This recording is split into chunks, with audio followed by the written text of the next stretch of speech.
Assalamualaikum warahmatullahi wabarakatuh. Nama saya Renaldi Alif. Di sini saya akan membahas tentang bab 9 tentang pengukuran dan pengujian instrumen. Pertama ada pengenalan. Jadi penelitian empiris itu bertujuan untuk menjawab masalah atau pertanyaan penelitian dari suatu fenomena. Nah, kemampuan menjawab masalah dan pertanyaan ditentukan oleh kemampuan peneliti dalam melakukan pengamatan dan pengukuran terhadap objek dan subjek yang diteliti. Hasil pengamatan dan pengukuran tersebut harus memenuhi kriteria dan norma ilmiah penelitian empiris, yaitu validitas dan reliabilitas. Materi ini akan menjelaskan pengukuran dan pengujian objek serta properti melalui instrumen penelitian.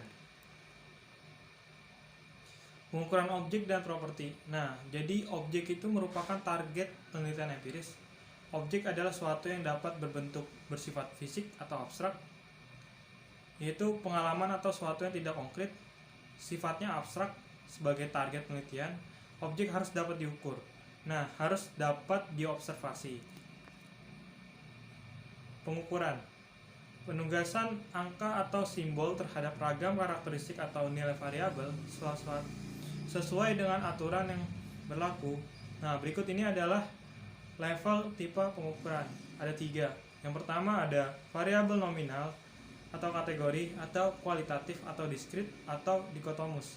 Yang kedua ada variabel ordinal atau ranking. Yang ketiga ada variabel interval atau continuous, dimensional, dan kuantitatif. Yang pertama ada variabel nominal atau kategori atau kualitatif atau diskrit atau dikotomus.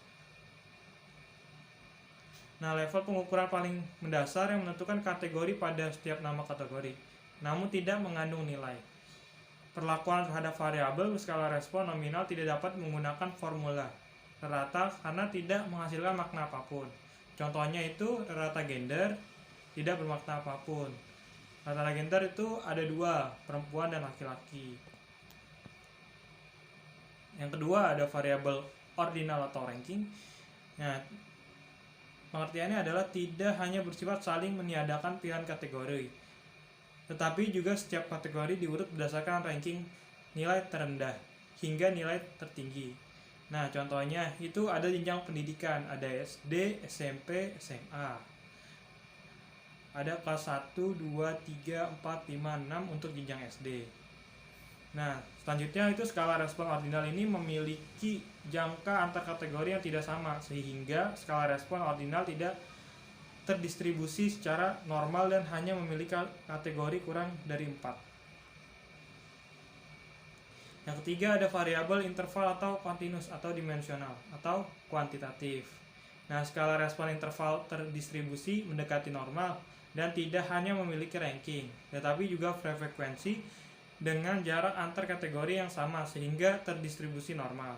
Nah, contohnya itu seperti usia, suhu, harga saham, dan perspektif kepuasan konsumen, dan lain-lain. Nah, beberapa variabel normal bersifat kontinu, yaitu memiliki kemungkinan nilai tidak terbatas dalam suatu rentang. Jika tidak kontinu, setidaknya terdapat 5 nilai ranking atau level yang mendekati distribusi normal, seperti 5 poin skala Likert, sangat tidak setuju, sampai dengan sangat setuju. Dapat dianggap normal jika frekuensi distribusi mendekati normal. Ini ada perbedaan dari karakteristik dan contoh skala pengukuran. Kalau nominal, karakteristiknya itu non-ordinal, kategori murni, nama, dan label. Di kotomus, karakteristiknya ada ordinal atau tidak. Di karakteristik ordinal, ada level ordinal, interval tidak sama, tidak terdistribusi secara normal. Rasio karakteristiknya memiliki level ordinal mendekati distribusi normal, interval sama antar kategori. Contoh dari nominal yaitu ada etnik, agama, warna rambut. Dikotomus contohnya ada gender, skor nilai, tinggi sampai rendah. Ada ordinal contohnya yaitu jenjang pendidikan, skala kompeten. Rasio memiliki contoh skor nilai 1-100, 1-10, dan lain-lain. Ada usia dan harga saham. Selanjutnya ada uji validitas. Pengertian dari uji validitas ini menurut DMC 2020 dalam bukunya pada halaman 79 mengacu pada kemampuan instrumen pengumpulan data untuk mengukur apa yang harus diukur, untuk mendapatkan data yang relevan dengan apa yang sedang diukur.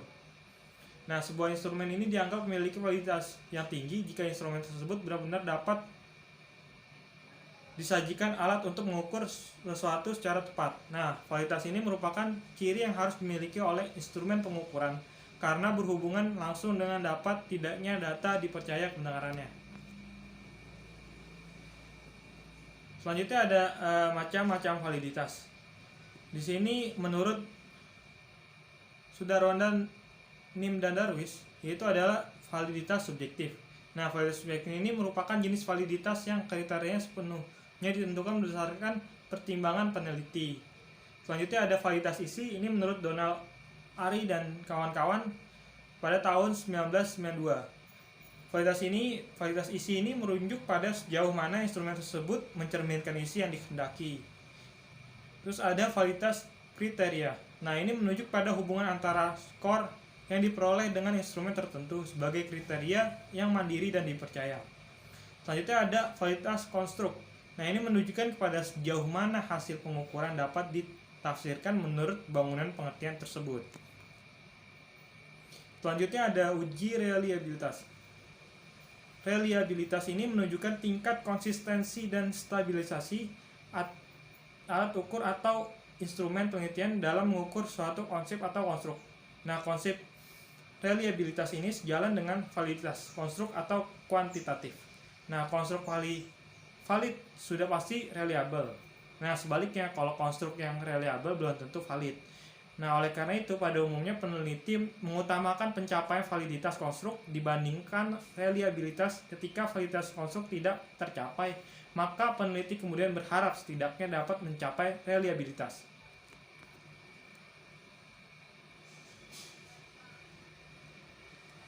Selanjutnya ada 5 teknik dalam menguji reliabilitas.